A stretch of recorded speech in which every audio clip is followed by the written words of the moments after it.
네, 안녕하세요. 사과책방에서 53번째로 진행하게 된 책은 중앙대학교 진중권 교수의 미학 오디세이 3입니다. 제가 미학 오디세이 1, 2를 안 보고 이 책을 읽고 소개하게 되었는데요. 참여하는 독서 모임에서 지정돼서 읽게 되었어요. 미술사나 미학에 대한 견해가 없어서 그런지 이번에는 재해석이나 해석 뭐 그런 거 없이 그런 게 1도 없습니다. 가슴 아프군요.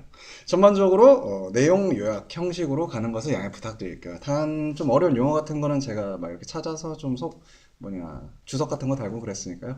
염려 마시고요. 자, 우선 책날개부터 쓱 한번 보면은 저자 진중권은 1963년 서울에서 태어나 서울대학교 미학과를 졸업했습니다.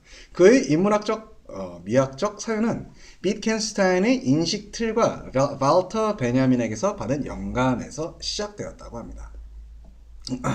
그리고 이를 구체화하는 사유와 글쓰기를 실천하고 있다고 해요. 저자가 처음에 쓴 미학 오디세이 1, 2는 철저하게 근대 미학의 관점에 따랐다고 합니다. 3편에서는 탈근대의 미학을 소개해요. 여기서 이미 오래전에 탈근대의 미학을 선취한 벤야민, 하이데거, 아도르노 등의 독일 사상가, 그리고 푸코, 데리다, 델레스, 료타르 등 최근에 탈근대의 관점에서 새로운 미학을 전개하고 있는 프랑스 사상가들을 소개하게 됩니다. 책 중간중간 삽입된 대화편에는 플라톤과 아리스토텔레스의 대화에 디오게네스가 끼어듦으로써 근대적 합리주의에서 벗어나는 새로운 탈근대의 사유를 상징합니다. 플라톤에 의하면 사람이 살고 있는 이 세계는 원형인 이데아, 복제물인 현실, 복제의 복제물인 시뮬라크르로 이루어져 있다고 합니다. 여기서 현실은 인간의 삶 자체가 복제물이고 시뮬라크르는 복제물을 다시 복제한 것을 말해요. 과거의 화가들은 사물을 있는 그대로 그렸어요. 반면 인상주의 화가들은 보이는 대로 그렸습니다. 있는 대로와 보이는 대로의 차이가 뭐지? 한번 살펴볼까요? 과거의 화가들이 객관을 지향했다면 인상주의 화가들은 주관을 지향했습니다. 과거의 화가들이 대상을 그렸다면 인상주의 화가들은 현대인의 시각, 시각을 그리려고 했죠. 원본은 사라졌습니다. 그리고 그 자리에는 원본 없는 복제, 즉 시뮬라크르의 놀이가 들어섭니다. 현실은 사라졌습니다. 현실에 대한 낡은 관념이 사라졌어요. 이제 세계는 조금씩 모습을 바꾸며 무한히 이어지는 시뮬라크르의 놀이 속에 있는 듯 없는 듯 그렇게 모습을 드러냅니다. 이게 현실이며 이게 현대의 지각이에요. 모네는 이 현대인의 눈을 가지고 시뮬라크르의 놀이 속으로 현실의 견고함을 사라지게 한 최초의 화가입니다. 19세기 카메라가 발명됨으로써 세계를 재현할 의무를 사진이 떠맡게 됩니다. 사람들은 이제 사물이 영원한 상을 닮은 회화가 아니라 순간적 인상을 낚아챈 사진을 통해 세계를 들여다봅니다. 재현의 과제를 사진에게 넘겨준 회화는 이제 눈에 보이는 존재자를 재현할 의무에서 벗어나 점점 더 눈에 보이는 형상을 지우고 보이지 않는 근원적 존재를 현시하는 쪽으로 나갑니다. 말이 어렵지 않나요? 재현이니 현실이 말이죠. 재현은 다시 구현하거나 나타나는 거고, 현실은 그냥 나타내는 거, 드러낸 거라고 국어 사전에 드러나 있습니다. 영어로 재현은 represent가 되겠고, 현실은 presentation이 된다고 영어 사전에 기술되었습니다. 자, 다음으로 파울 클레의 말대로 현대 회화는 가시적인 것을 재현하는 게 아니라 비가시적인 것을 가시화한다고 합니다. 참고로 파울 클레는 독일의 화가로 현대 추상 회화의 시조라고 합니다. 우리는 세계를 맨눈으로 보지 않습니다. 세계에 대한 우리의 체험은 대부분 신문, 방송, 인터넷 등을 통해 얻은 것이에요. 세계는 이제 육안으로 보는 게 아니라 기술 복제된 영상들로 구성되어 있어요. 미국에 가보지 않은 저자도 미쿡의 이미지를 가지고 있다고 합니다. 그것은 사진, 영화, 컴퓨터, 영상 등으로 이루어져 있다고 해요. 그렇다면 저자에게 미국은 현실일까요? 아니면 환영일까요? 어느 쪽으로도 대답하기 약간 이게 흙과 백처럼 이렇게 딱 떨어지는 게 아니지, 좀 아닐 것 같은데요. 좀 그렇게 어느 한쪽으로 이렇게 대답하기 쉽지 않은 것 같습니다. 우리는 자연이란 자원의 보고라 배웠습니다. 한마디로 인간이 마음대로 갖다 쓸 수 있는 재료들의 창고란 얘기예요. 그런 문명의 폐해를 우리는 시커멓게 죽어가는 자연 속에서 보고 있습니다. 옛사람들은 풀 한 포기, 꽃 한 송이, 돌 한 조각, 벌레 한 마리도 대화의 상대로 여겼어요. 생물이 없는 사물에까지도 그들은 영혼을 부여했죠. 하지만 우리는 어떤가요? 거꾸로 영혼이 있는 생명까지도 사물하지 않았나요? 이게 바로 자본주의 문명이에요. 오늘날 성경학자들은 모든 사본의 근원을 찾는 것을 포기했습니다. 왜? Why? 성서는 처음부터 하나의 원전이 아니라 다양한 사본으로 존재했기 때문이에요. 그 사본들은 1세기경부터 서서히 통일성을 띠기 시작해 10세기에 이르러서야 비로소 서로 완벽한 일치에 도달하게 된 거예요. 원본에서 사본이 나온 게 아닙니다. 사본에서 원본이 나온 거예요. 고대인들은 작품을 감상할 때 우리처럼 그것을 한갓 미적 대상으로 간주하지 않고 작품이 열어주는 진리를 질리게 했다고 해요. 베를린의 페르가몬 박물관에 가면, 여러분 살바토르 페르가몬 그거 아님? 페르가몬이라고 합니다. 네. 페르가몬 박물관에 가면 독일 베를린에 있는 헬레니즘 신전의 유적을 볼 수 있다고 합니다. 원래 그것은 그리스 도시의 아크로폴리스에 있던 것이에요. 그 재단이 통째로 뜯겨져 우중충한 게르만의 하늘 아래 전시되어 있는 것이에요. 언젠가 그 신전은 그 땅에서 하나의 세계를 열어주었을 것입니다. 하이데거는 현 존재가 예술을 대하는 태도를 변경하기 위해 예술 작품의 근원을 썼다고 했습니다. 실제로 근대에 들어서면서 예술 작품은 더 이상 교회의 필요가 아니라 세속의 필요에 따라 제작되기 시작합니다. 성당에 걸려있던 그림들마저 점차 그 공간적 맥락에서 떨어져 나와 박물관에 수집되기 시작해요. 이때부터 작품은 한갓 미적 대상으로 전락합니다. 이게 근대의 예술 문화예요. 이렇게 작품을 미적 대상으로 격하할 때 작품의 진리는 사라지고 그것이 열어주는 세계는 붕괴한다고 합니다. 그래서 여러분, 우리가 이제 한국에도 박물관 되게 많잖아요. 서울만 해도. 근데 이제 막 그리스 로마 이런 박물관에 여기 이런 문명대에서 자란 그런 고귀한 이런 문화재들 있잖아요. 그런 것들 우리는 이제 좀 약간 인공적이죠. 이런 박물관에 전시하면 그런 것들도 좀, 그런 것엔 진실이 없다, 사실이 없다. 거기서 우리가 그렇게 주장하는 철학자들이나 그러신 분들이 있는데, 그거는 그런 사람들도 있다고 그냥 얘기하고 싶었어요. 르네상스 화가들은 자연을 그대로 모방하지 않습니다. 산지오 라파엘로라고 하죠. 라파엘로는 현실에서 완전한 미를 갖춘 모델을 찾기 어렵다며 종종 머릿속의 아이디어에 따라 작업했다고 합니다. 그의 화풍은 현실의 모델보다 외려 그의 머릿속의 아이디어, 즉 이데아에 종했던 것이죠. 참고로 종은 둘 이상의 사물이나 현상 따위가 서로 일치하게 대응하는 것을 의미한다고 합니다.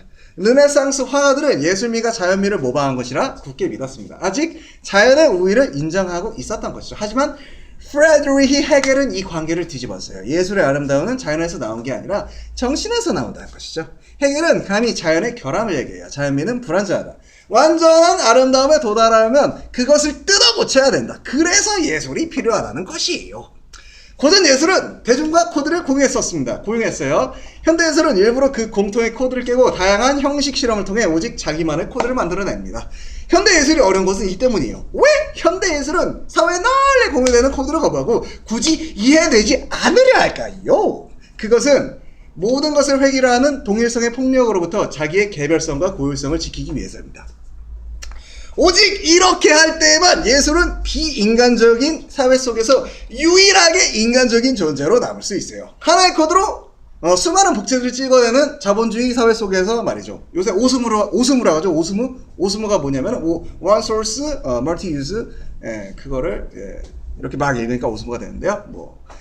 자, 현대 예술은 사회를 비난하는 메시지를 바라지 않아 갈기갈기 찢겨진 그 형식 속으로 우리 사회의 어떤 부정적 상태가 침전되어 들어옵니다. 이렇게 현대예술은 사회를 재현하지 않고도 사회의 고통을 모방해요. 아주 오랜 옛날의 인간은 지금보다 감각을 더 많이 사용했을 것입니다. 아마 인간이 살아가는데 감각보다 이성에 의존하게 되면서 원초적인 감각 능력은 서서히 퇴화해 오늘날에 이르렀을 겁니다. 요한 후이징가는 그의 책 호모 루렌스에서 인간 문화의 바탕에는 놀이의 원리가 깔려 있다고 주장했습니다. 놀이는 오랫동안 예술의 본질을 보여주는 은유로 사용되어 왔어요.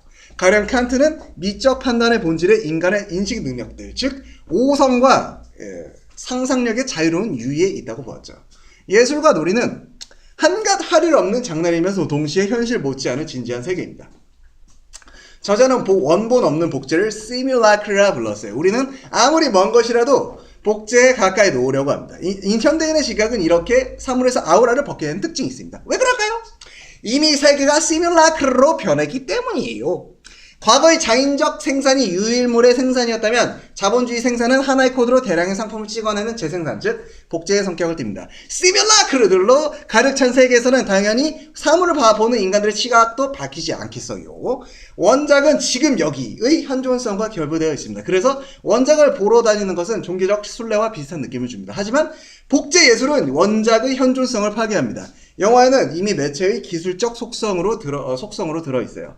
가령 관객 앞에서 연기하는 영국 배우에게는 인격의 아우라가 없습니다. 하지만 기계, 카메라 앞에서 연기하는 영화 배우는 아우라를 가질 수 없어요. 음악 위의 배우는 관객과 눈을 맞출 수도 없기에 관객이 극중 인물로 감정을 이입하는 것도 어려워집니다. 그래서 영화의 대중은 배우들의 연기를 더 냉정하게 보고 더 비판적으로 판단하게 되어요. 게다가 영화는 몰입을 막습니다. 움직이는 사진이기 때문이요. 1초에 20번 변하는 영상에는 집중할 수가 없다고 합니다.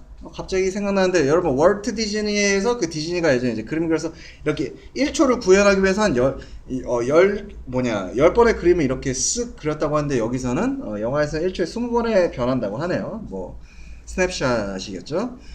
자, 여러분 몽타주 하면은 얼굴 없는 범인의 수배 사진이 떠오르나요? 그것도 일종의 몽타주겠지만 원래 몽타주란 영화의 커팅을 말한다고요. 그렇게 잘라낸 단편들을 조합해서 얻어지는 예술적 효과를 가리키는 말이기도 하고요. 몽타주의 미학적 의미라고 보시면 되겠습니다. 아도르노는 미시적인 구조를 볼 때 새로운 예술은 모두 몽타주라 할 수 있다고 언급했어요. 영화를 보면 우리에게 익숙한 시간과 공간의 관념이 무너지고 장면과 장면의 연결이 인과관계에 이루어지지 않잖아요.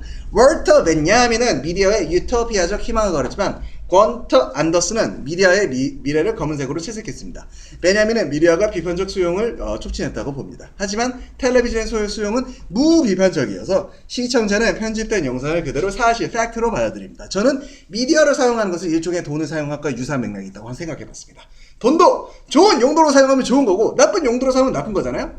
그런 것처럼 미디어도 EBS, 이런 13번 이런 거 같은 교육적 목적으로 잘 이용하고 막 다큐멘터리 이런 거 보면 이제 충분히 이제 좋은 도구, 좋은 용도로 사용될 수가 있는데 사랑과 전쟁, 제리 스프링거, 이런 불륜 치정, 이런 좀 약간 이런 것처럼 약간 말초 신경을 자극하는 프로그램들을 보면 좀 약간 상대적으로 효익이 덜하지 않을까 생각해봤는데요. 영화 매트릭스에는 한 인물이 서가에서 책을 한 것도 꺼내들어요. 영화의 철학적 배경을 슬쩍 암시하려 한 모양이에요. 그 책이 바로 보드리아르의 시뮬라크르와 시뮬라시옹입니다. 여기서 시뮬라크르란 안더스가 말한 팬텀에 해당하고 시뮬라시옹이란 그가 말한 매트릭스를 고쳐 쓴 것이라 할 수 있습니다. 한마디로 시뮬라크르는 이 세계를 이루는 재료이며 시뮬라시옹이란 그 재료로 세계를 구성하는 활판이라고 할 수 있습니다.